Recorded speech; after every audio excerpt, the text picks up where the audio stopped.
औरंगजेब तो बहाना है, मोदी सरकार को असल में आपसे ये सच छुपाना है। क्योंकि अगर आपको सच पता चल गया दोस्तों, तो आप सवाल पूछने लगेंगे, और अगर आप सवाल पूछने लगे तो इस सरकार की नींव हिल जाएगी, इस सरकार की बुनियाद हिल जाएगी। दोस्तों पिछले एक हफ्ते से महाराष्ट्र में निकलकर औरंगजेब को लेकर जो ये पॉलिटिक्स है, पूरे देश में इसमें अजीब तरह की गोलबंदी पैदा की जा रही है। यही गोलबंदी रमजान और होली के दौरान पैदा की गई।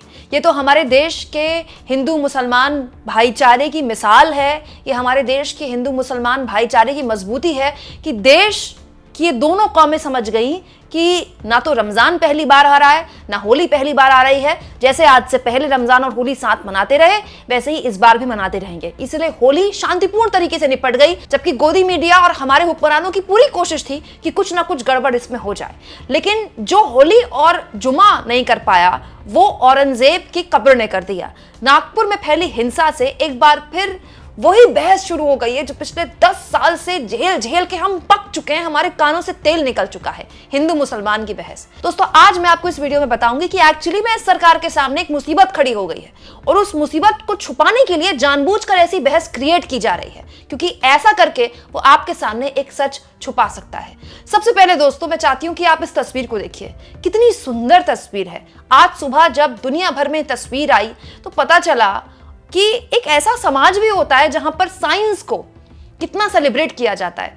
दोस्तों भारतीय मूल की एस्ट्रोनॉट सुनीता विलियम्स और उनके साथी बुच विल्मोर सुरक्षित एक बार फिर से पृथ्वी में लौट आए हैं।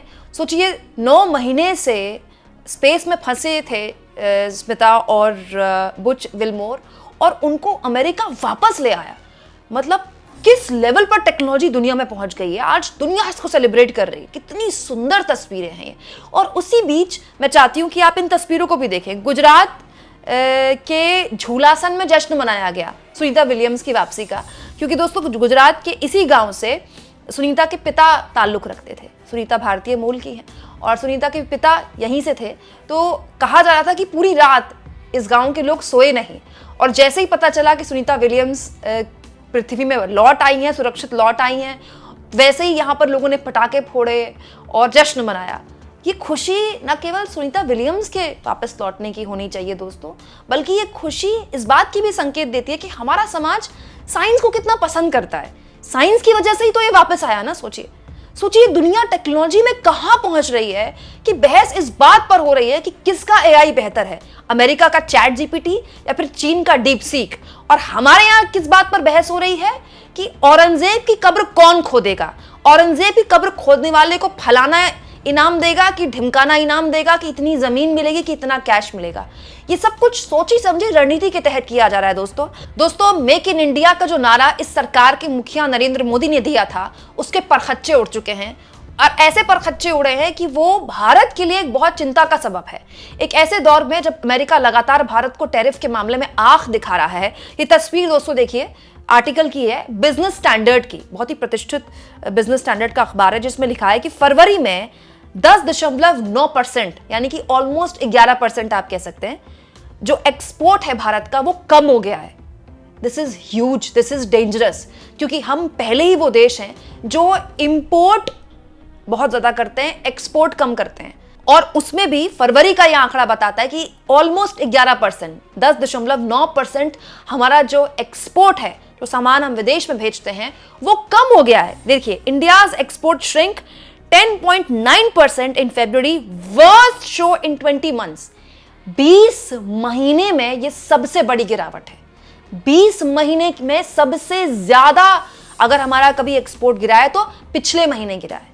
ये सब कुछ हो रहा है हमारे देश में दोस्तों। इस वक्त डॉक्टर मनमोहन सिंह अगर प्रधानमंत्री होते तो हमारे मोदी जी ये कहते कि व्यापारी टिक नहीं पाएगा, व्यापारी बर्बाद हो जाएगा, क्योंकि तब मोदी जी यही भाषण बोलते थे। दोस्तों ये खबर शेयर करते हुए कांग्रेस पार्टी के प्रवक्ता पवन खेड़ा ने कहा है, चीन का निर्यात जनवरी फरवरी 2025 में 7.1 बढ़ा, वियतनाम का निर्यात 8.4 बढ़ा, पर भारत का निर्यात 10.9 घटा।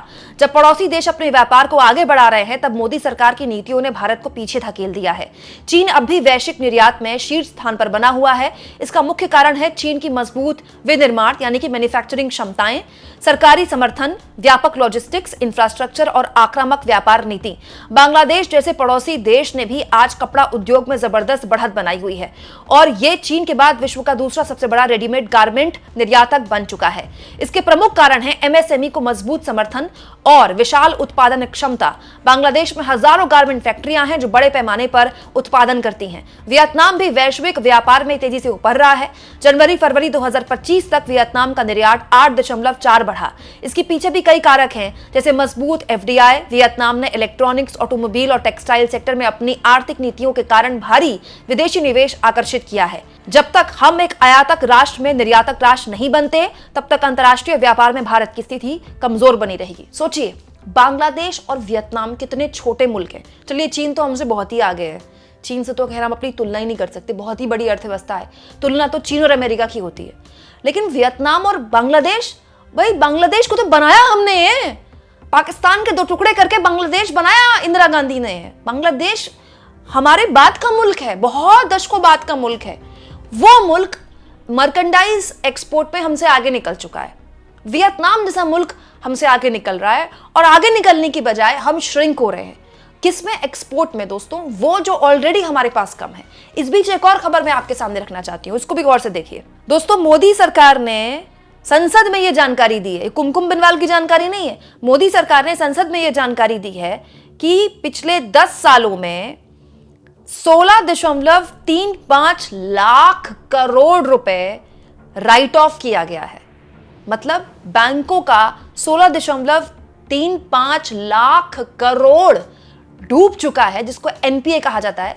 और वो अब एक तरह से मतलब वो एक ऐसा पैसा है जिसको बैंक ने मान लिया कि वापस नहीं आना है। दोस्तों, ये आर्टिकल बताता है कि ये जो जानकारी है खुद वित्त मंत्री निर्मला सीतारमण ने शेयर की है लोकसभा में, और ये अपने आप में बहुत बड़ा आंकड़ा है। मतलब उद्योग जगत को ये जो पैसा दिया बैंकों ने, भारत के बैंकों ने, उसमें 16.35 लाख करोड़ एनपीए बन चुका है। मतलब बैंकों को उम्मीद है कि ये पैसा वापस नहीं आने वाला। दोस्तों, ये है इस देश की अर्थव्यवस्था की हालत।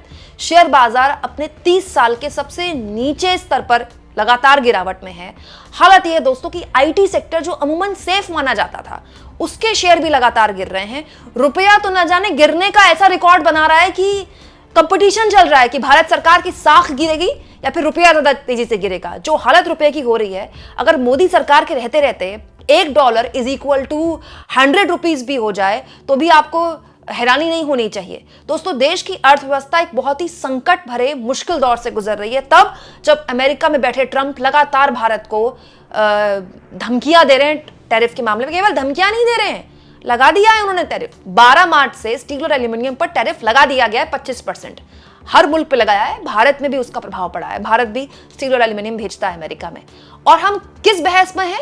हम इस बहस में हैं कि 300 साल पुराने एक शासक औरंगजेब ने क्या किया, उसकी सजा हम आज उसको देंगे। उसकी कब्र खोदेंगे। खोद लीजिए कब्र। दोस्तों, भारत के मुसलमानों के लिए औरंगजेब कभी भी कोई ऐसा शासक नहीं रहा जिसको वो सर पर बैठाते हैं।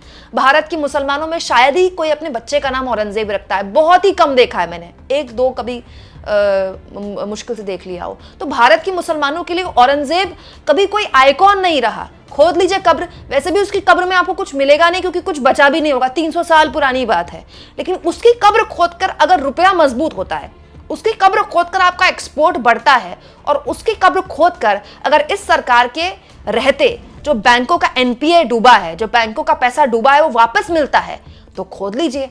लेकिन अगर कब्र खोदकर, गड़े मुर्दे उखाड़कर आप आज की सच्चाई से देश को भ्रमित करना चाहते हैं, तो आपकी ये चालबाजी चलेगी नहीं दोस्तों। क्योंकि हो सकता है कि ऐसा करके आप न्यूज चैनल्स में माहौल बना लें, लेकिन जब जेब पर बात आती है तो जनता ऐसा माहौल बनाती है जिसके बारे में मोदी ने या फिर सरकार ने कल्पना नहीं की होती। क्योंकि दोस्तों, अगर ऐसा नहीं होता तो 400 पार के नारे वाले मोदी जी को राजनीतिक बैसाखियों पर नहाना पड़ता। आपको क्या लगता है दोस्तों, क्या जानबूझकर इस तरह का माहौल दिन रात देश में बनाया जाता है ताकि आपके आगे ऐसी सच्चाई कोई ना रखे?